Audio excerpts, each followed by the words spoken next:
Pretty cool weapon there. Say hello to the cartel twins. Ah! Join the team. Like a zombie. Hey, this is the McGuire review, and today we're going to be taking a look at a brand new zombie game called Into the Dead. So let's lock in and get ready to go. Alright team, look at all this zombie goodness that we have here. Now this is a brand new game that is going to be hitting Kickstarter very, very soon. And I mean soon as in probably when this video is uploaded. It will be the day of, or it will already have gone live. So we're going to try to get this video up as soon as the campaign for this one goes live, but it's a brand new one, Into the Dead. Now, you may be looking at the table and saying, well, we've got ourselves another zombie game, and it's not like we needed another one of those. However, I beg to differ that yes, this is a zombie game, but it is very different than anything out right now, I feel like, and it is a very, very fun. Let me stress, team, fun game. I do really enjoy this game. It is a very, very tactical game. There isn't a lot of strategy here. You're basically just trying to get your guy all the way to the end of these two boards. There are actually two boards here, and some of the second board is actually off camera because it's too big for the table, and there are more zombies, and you can just kind of see how this looks. It's got a really good visual appeal. We've got all the different types of zombie hordes just sort of coming to you, and you have to sort of make it through tactically all of this horde to the very end of the board. This is based on a video game, a very successful video game, Into the Dead, and now this company has taken that video game and has translated it into a board game. And I know what else you may be thinking, because Bear was thinking this as well. Here we go, another company who is taking a video game and translated it into a board game, which doesn't always work. Bear, if you would hold this for me, please. Thank you. I will tell you, on this title, it works perfectly, and it does play out very, very much like the video game. If you've played the video game, if you have not, don't worry about it. The board game is a phenomenal experience, and they really nailed it with how they've translated it over. They did a really, really good job. Now, before we start getting into what this game looks like, we're going to talk about the components a little bit. We're going to do a little gameplay so you get a feel for the game. I do want to say we are doing a, Bear, thank you, a giveaway on this title. Yes, that's right. We're going to do an Into the Dead giveaway, and you will be getting what you have right here. This is the prototype edition of the game. So everything that you see here on the table is absolute prototype materials, although I'll tell you, team, this is in really good condition. These are, production quality boards. These little stand-ups are awesome. In the actual game, once it goes on Kickstarter, these stand-ups will be miniatures. So you'll have miniatures for all the zombies, not just your heroes and their companions. Companions, very cool. Talk about that here in a minute. But you will have miniatures for all the zombies. But you know what? The stand-ups are pretty cool looking as well, so you will get the stand-ups if you win this prototype giveaway. And how we're going to do that is simple, just like we always do. If you're not part of the team, you want to hit that subscribe button and comment below on this YouTube video. If you are part of the team, just go ahead and make your comment below. I also would like you to follow me on Twitter, and I'm going to put out a tweet when I release this game. Find that tweet and reply to that tweet, and I'll have you locked in there as well to count as a second vote for you. So you want to go ahead and follow me on Twitter and reply to that tweet. And if your YouTube name is different than your Twitter name, just go ahead and put your YouTube name in that tweet. So then I can see that's the same person. And I'll give you a double count vote for that for the folks that do that. That's how we're going to do the giveaway. And we are going to end this giveaway on the last day of their Kickstarter. So there'll be a description below. Go ahead and check those comments out in the description below on the video. There'll be a link that'll go to the Kickstarter once it's live. Go to that Kickstarter. You can see when that last day is going to be of the Kickstarter. We will select the winner on the last day of the Kickstarter. Bear will hit the button of fate, as he always does, and one lucky team member. Okay, so let's look at the game really quick and see what we have in front of us from a component perspective. We're going to talk about the mechanics. I want to tell you what I really like about this game and why I think it's a little different. It's not just another zombie game. It is different, very much so. So you will have 4 players in the game. We've got James, we've got Helen, we've got Barton, and we've got little Maggie. And the characters are pretty cool, great artwork. You got some nice large boards here to put your cards, and your character artwork goes here.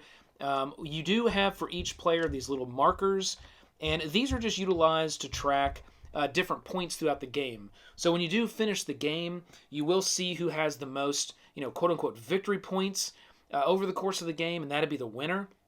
These are just used to, one, put here on your little kill tracker. So as you do kill zombies, you'll mark those kills here along this little tracker with one of the tokens. Then you'll use other tokens to mark off missions that you have. So when you do start the game, you get 4 of these mission cards here. There's a nice deck of them right here. And each character will get 3 mission cards. Now these mission cards are cool because they give you little objectives to accomplish over the course of the game, getting from point A all the way to point B. They also give you extra points, and they act somewhat like health points. It's an interesting concept. So every time that you die in this game, you will respawn upon your next turn. And there's a few things that happen. You lose some certain supply cards and things that you have. You kind of reset your character with just your original cards you start with. Each character does have with their own, little unique deck of cards here. But these will act as somewhat of health points as well. So if you do die, as long as you have a mission still available, whether it's completed or uncompleted, you can kind of get rid of it and cash it in. You don't get the points for it, you just get rid of it, and that allows you to respawn. As soon as you run out of these mission cards, you don't have them anymore, which means you've died more than 3 times, then you can't respawn again, and you are dead and you're out of the game. One other thing that would keep you from respawning is if one of the people you were playing with have made it all the way to the other end of the board, which is termed the farm. So that's how these mission cards work. It's a really cool concept, and I really like that mechanic of how they've used those mission cards for a couple different things. You will have some main weapons, and each character will have that. You'll have 2 main weapons, and then you will have your companion. And each person does have a different type of companion. They're all dogs. Maggie here has the Max, which is a crossbreed, kind of looks like a pit bull somewhat. Each one of these companions actually have an ability as well. And it's interesting how the companions work. What you'll do is you'll use them for like a free attack, or you'll use them for a free defense. And then once you do that, they go off the board and they're kind of used. And they don't get brought back unless, 1, you die. 2, you have a card that allows you to bring that animal back. It's called a little treat card. Or 3, you cross over into the second board. That allows you to kind of refresh some things once you cross over into board number 2. And then each one of these cards will actually have a range on them, and the companions have a pretty big range. Most things only have a front arc range or a couple spots ahead of you with the attack, but the companions do have a pretty good range on them, and that's how that works. And I really like the fact as well that each character does get that little companion. It's just another mechanic you can use in the game when you need some extra defense or an extra attack.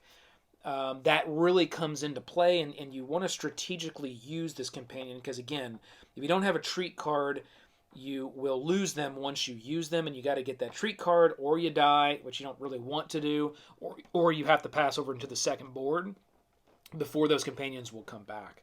Okay, so that's what you're going to find here on the main parts of these boards. Again, each character does have their own, deck of cards you're going to be using when it's your turn, and they are interesting because some of them will just be cards that will have a single item, like this knife. And you'll use a knife whenever you get attacked. Whenever you get attacked by a zombie, you have to have a knife to be able to, deter that attack, or you get bit and you die. So knives are very important. You've got things like tactical grenades that you'll find in there as well. Then you also have these action cards, which kind of have a double side. You can either do one thing here or another thing at the bottom. So you'll decide which item you want to use from that card, you'll do that. So for instance, this one says I can either sprint, which is an extra move. I can move 3 hexes. So on top of my normal 2 hexes, which is part of the normal turn movement, I can move 3 more. So I'm moving up to 5 hexes if I really need to get somewhere and sprint to a certain area. Maybe it's a supply drop that I'm trying to get to, or maybe I'm sprinting to try to get to the farm and actually win the game. Or I can decide to use this card as something called the double tap, which is an extra attack, make 1 extra weapon attack, trigger an event. So you can make an extra attack, and then you'd be able to trigger the events in the game. Now, there's a couple different things in this game that will trigger events, and those will be right on the cards. As you do certain things in the game on cards, it'll be printed around the card. You would now trigger an event. And there is a deck up here for events. It's right here.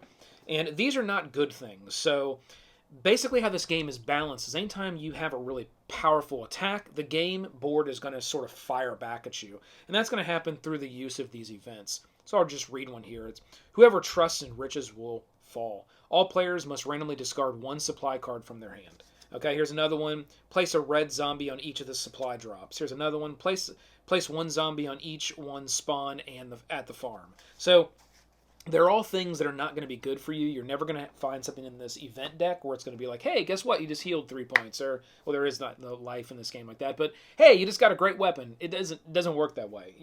This is going to bring the pain. So you want to balance when you're going to do those big attacks and those extra attacks with these events that you're going to be drawing. Okay? Again, I really feel like this game is very well balanced from a tactical perspective on how the board fires back turn to turn. You're also going to have these little grave tokens. Whenever you do die, you're going to put that little grave token wherever you died, and it's going to stay there. When another character or yourself crosses over it, you can then gain 2 supply cards. So it's a way to, it's like the person sort of died there and you're able to get their supplies. So you're able to go to the supply deck here and draw, it's right here, and draw 2 cards from that supply deck, which is going to give you more, items and the treat cards and those grenades, and there's all kinds of different things that are in this supply deck. So if we grab this right here, we got the chainsaw, the rosebud grenade, the dog treats. What else do we have? Extended magazines. So that'll really help when you want to fire, let's say you fire a weapon and you use the extended magazine special ammo card. Roll 2 additional dice for this attack. So that really helps when you go for those big attacks. So you want to try to get those go over those grave markers when people go down. Or another way to be able to get this supply deck is hitting one of these little spots on the board like this, like this, or like this. It's like a little backpack on the board, and that will give you the choice to choose either from the supply deck, or you can go over here to your equipment cards that are already in your hand. Every one of these cards have little icons up here on the top, and if it's that little toolbox, when you're done with it, you'll discard it to your equipment discard. If you want to get those items back, you got to hit supply drops. That will give you the option to either draw, you can draw 2 things. You can draw 2 from here, you can draw 2 from here, or you can draw 1 and 1. It's however you want to do that.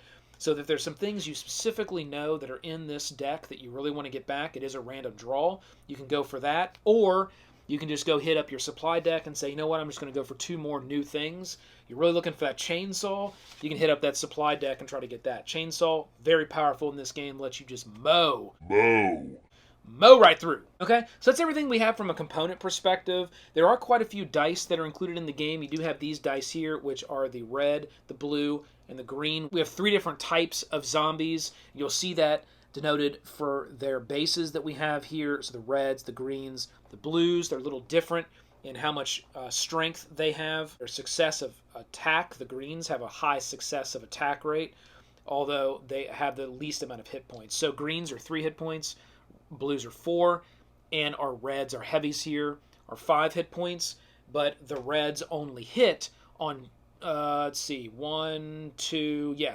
of the 6 sides, whereas the green hit on 4 of the 6 sides.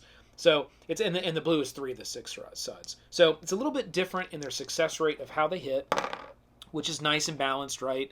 The reds being harder to hit you, but much harder to kill. And then we do have this nice set of movement dice here, and I love the mechanic that they use with the movement style here for the zombies. Let's say you were taking the turn and you were the zombie master. What you're going to do is you're going to start off with rolling these dice. You're going to roll off 5 of those dice. And you're going to have your 3 colors, and those dice are going to have little tiny skulls on them, and they're going to have a number on them. And all you're going to do is you're going to look at the skulls, and that's how many of that type of zombie is going to spawn on the board, and you can put those zombies, you can spawn them where you would like to spawn them. Usually trying to take out other players. That's kind of a fun mechanic of this game. And the number that's under those skulls is how many of those on the board after they're spawned get to actually move. Then what you're going to do is you're going to look at this die, and it has a little 1, 2, and 3 on it. Well, it's actually got different numbers and different colors, but for the ones that we rolled, it said 1, 2, and 3. And the 1 is red, and the 2 is green, and the 3 is blue. So what that means is reds can move up to 1 space, greens can move up to 2 spaces, and blues can move up to 3 spaces. And that's going to be different every time. So every time you roll these dice, it's going to be a different amount spawning onto the board out of each one of the colors. It's going to be a different amount of those colors being able to even move. And it's going to be a different amount of distance of each one of those colors being able to move. And you have your east and your west. So another fun mechanic of this game, and this is what really makes it very tactical, is zombies always move south. And they always move in a direct line south, unless they run into an obstacle or they run into an area where they can't move. Then they have to do something called shift. When they shift, they either shift east or west. And that is set by this die here, the shift die. Which route will they take? So I love that little mechanic where, that gives you that video game feel where it's just this horde of zombies kind of moving through the board coming at you, and you're sort of just going through these horde of zombies, firing and moving and trying to position yourself as well as you can so they're not biting you and killing you, and you're not in the line of fire from another character trying to take you out when they're zombie master. Love that. Absolutely love that. And then after you've played that zombie master, if you're the zombie master for that round, and that will change round to round. It's not every single turn.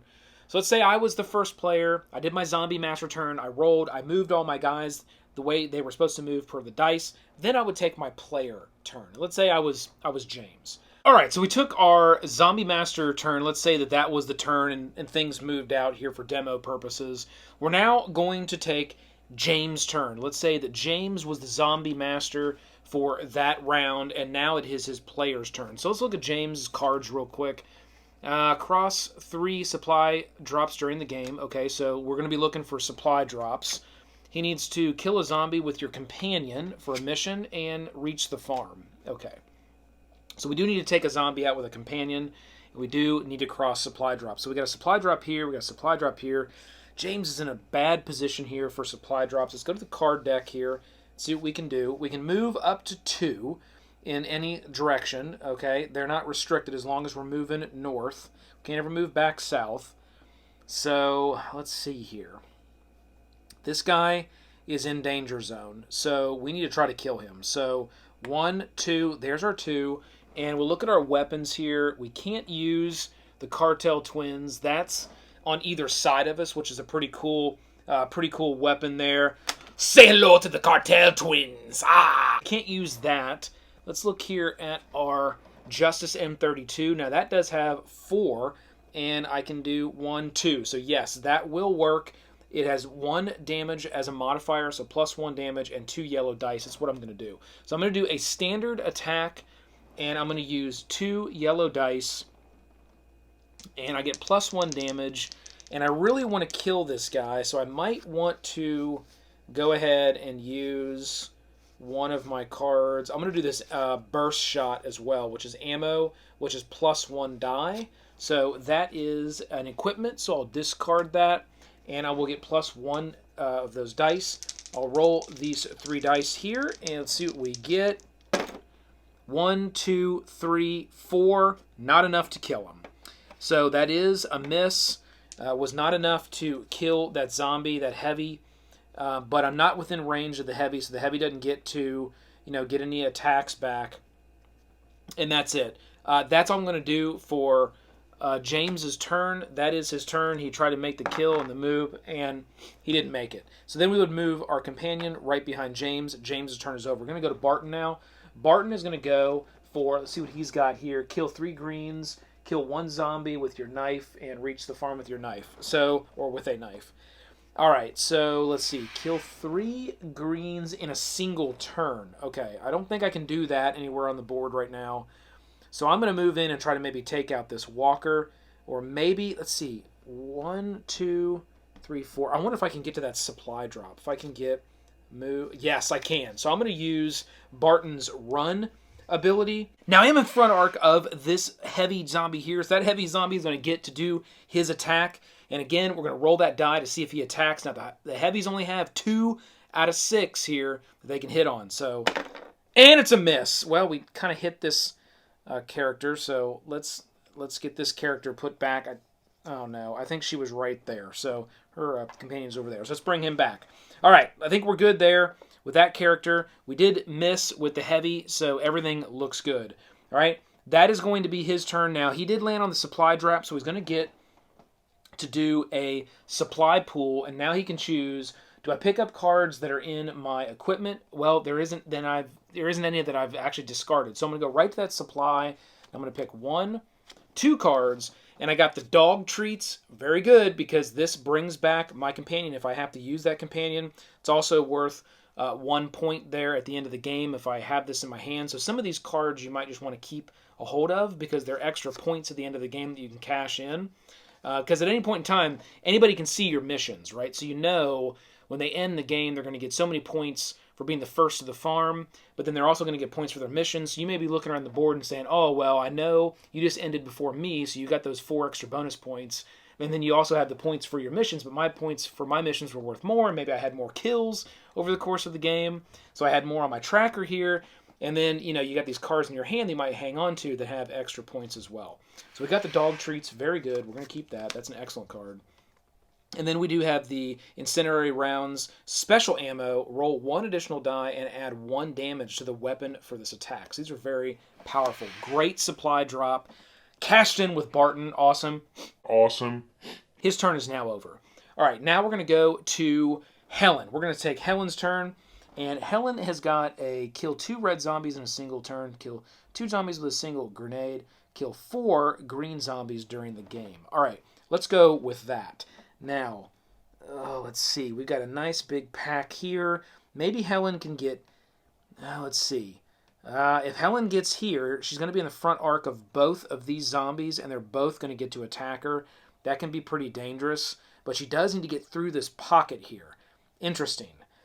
Ooh, let's see. Helen's got some range. She does have the shotgun.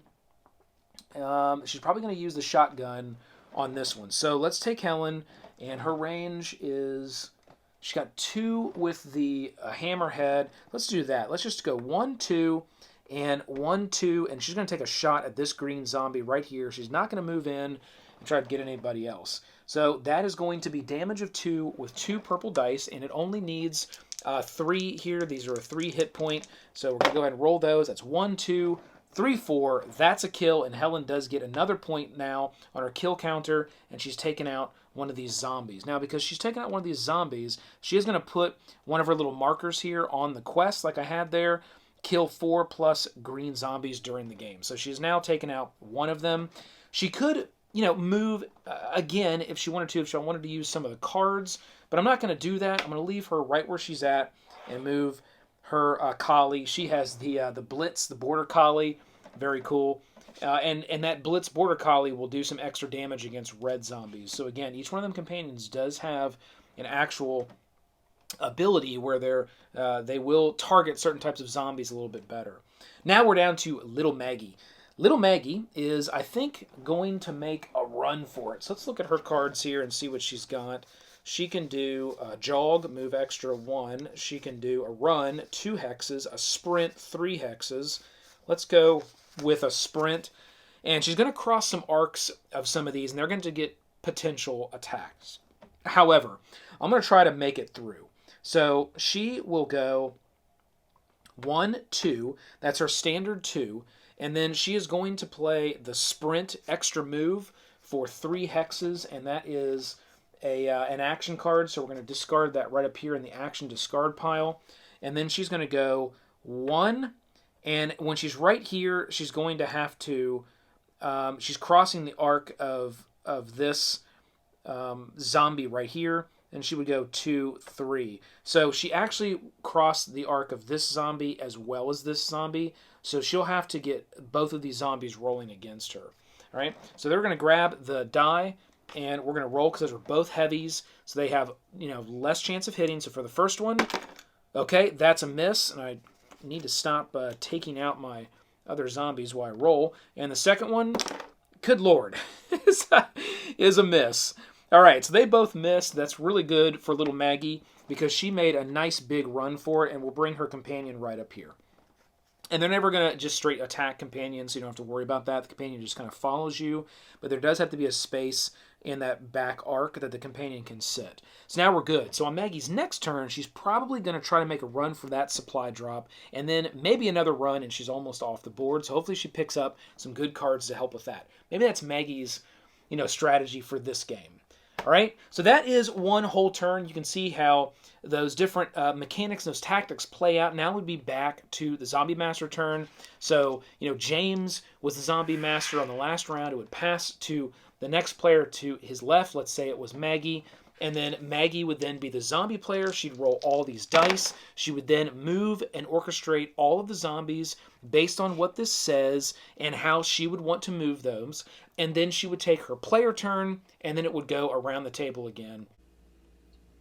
Now I wanted to show another, Zombie Master turn here up close. As you can see, sort of the onslaught of the zombies coming in to our players after our last round. So let's say we rolled those dice. Let's get our damage dice out of the way there for the players. Let's roll these dice and see what we got here.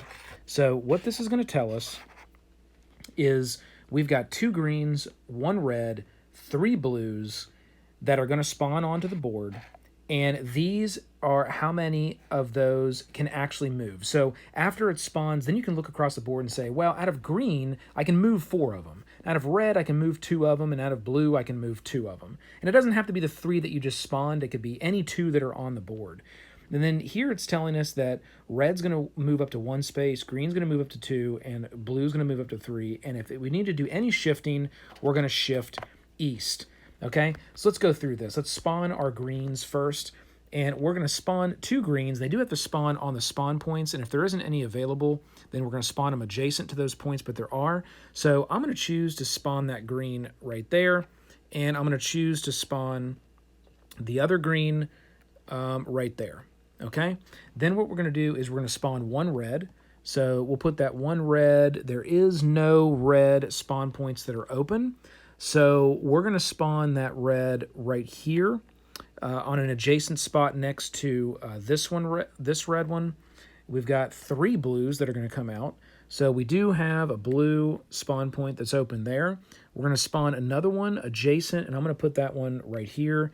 And we're going to spawn that 3rd one right here. So it's really packed up there around Barton. So as Maggie is taking her Zombie Master turn, she is closing them in on Barton. Nice moves, Maggie.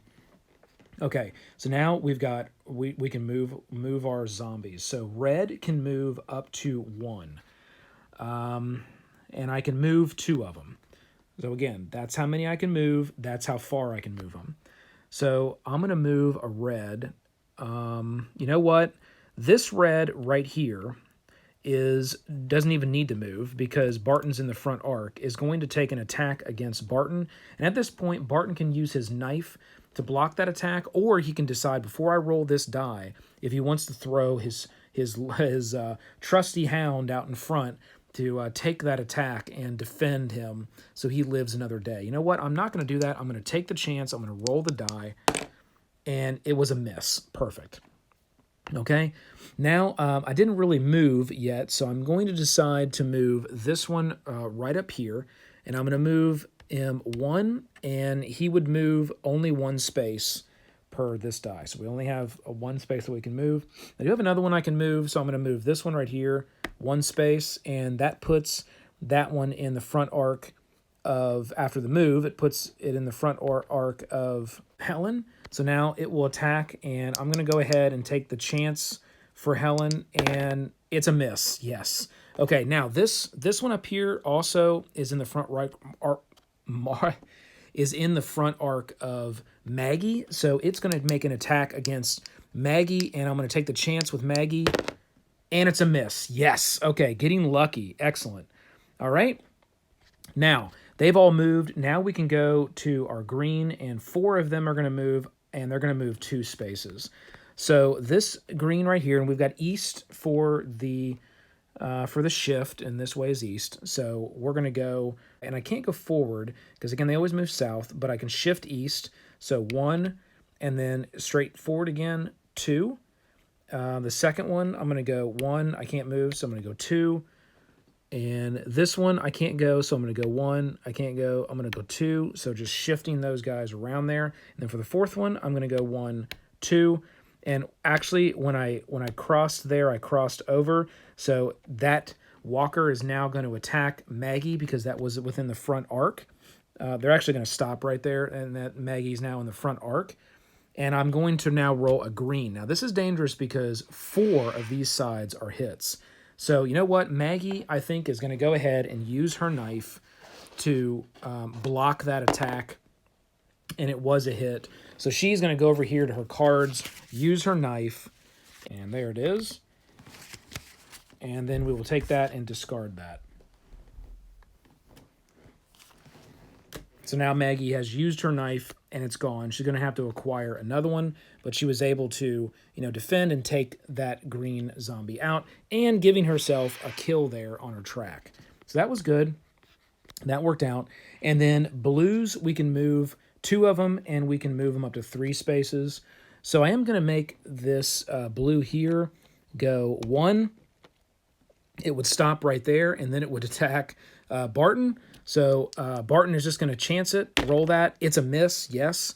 And then I can move 1 more, and I'm going to move this blue right here, 1, 2, 3, and right on that supply spot to hose that up for any players trying to get to it.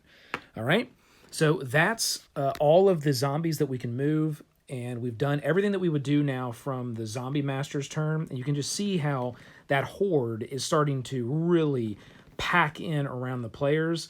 And this has actually worked out for little Maggie pretty well because now she's got a little bit of a pocket here to try to run through if she can get another sprint and try to get through there. Barton is looking not good. Helen and Maggie are not too bad. And we got James all the way back here. So James may want to start moving this way, or he might just plow right through those heavies and try to get up that backside. So you can see there how that Zombie Master turn plays out and just how quickly the whole board changes and all those zombies start to attack you as players. Pretty cool stuff. And that's how Into the Dead plays out and works. So you can see that it's really hard to have a specific strategy turn to turn. Now, you might have some things you're really going for. You might have some different, strategies you're working on with these various missions. However, you are really being very, very tactical every time it's your turn because the whole board is going to change from where zombies are and how they're moving through. And you need to make the decision of, do you just try to run past and chance getting bit, or do you go up, engage, and tack, try to take out a zombie so then you can move up even further. I will say it is a good strategy to try to keep moving in this game and try to accomplish the missions. Don't just randomly say, oh, there's a zombie, I'm going to go fight it. There's a zombie, I'm going to go fight it. Really try to move through the board, hit as many of those supply drops as you can, and hit the zombies that are on your specific mission and get to that farm as fast as you can. And that's how you're going to be victorious in Into the Dead. So team, don't forget the giveaway and definitely go check this one out on Kickstarter. So hit that like, click the subscribe below to join the team. Keep rolling them crits. This has been the McGuire Review and we'll see you next time. Bear, let's roll.